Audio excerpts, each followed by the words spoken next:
ఎంతో మంది కడుపు కొడుతున్నారు ఈ రోజు.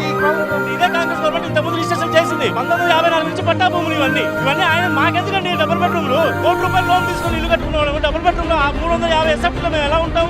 మాకేం అవసరం అక్కడ ఉండడానికి? బెడ్రూమ్ ఎవరు అడగలేదు కదండి. ఏమన్నా ఇల్లు లేనోళ్ళ డబుల్ బెడ్రూమ్ నువ్వు ఇచ్చిన డబుల్ బెడ్రూమ్ ఎందుకు?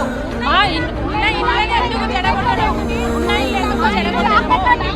మా ఇల్లు మాకు కావాలి, కష్టపడి కట్టుకున్నాం కదా. ఈ రోజు చేస్తుంది దౌర్జన్యం ఇది. మేము కబ్జా ఇల్లు కావు మావి. మేము అన్ని విధాలుగా అన్ని పర్మిషన్ తీసుకొని మనం ఇల్లు కష్టపడి కట్టుకున్నాం. ఈ రోజు ఎవరో వచ్చి మేము తీసేస్తాడే ఒప్పుకునే లేదు. మేము అన్ని విధాలుగా ట్యాక్స్ కట్టినాం, కరెంట్ బిల్ కట్టాం, అన్ని కట్టినాం.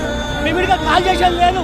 గత 34 సంవత్సరాలుగా మీరు ఒక్కొక్క రూపాయి కూడా పెట్టుకొని 34 సంవత్సరాలుగా బ్యాంక్ ఈఎంఐలు కట్టుకుంటా పర్మిషన్ తీసుకొని లీగల్గా కట్టుకున్న ఇలాంటి కాలనీలలో ఈరోజు సడన్గా వీళ్ళని పంపించి ఎక్కడో డబల్ బెడ్రూమ్ కట్టిస్తాం. అక్కడ వెళ్ళమంటే ఇదే న్యాయమా?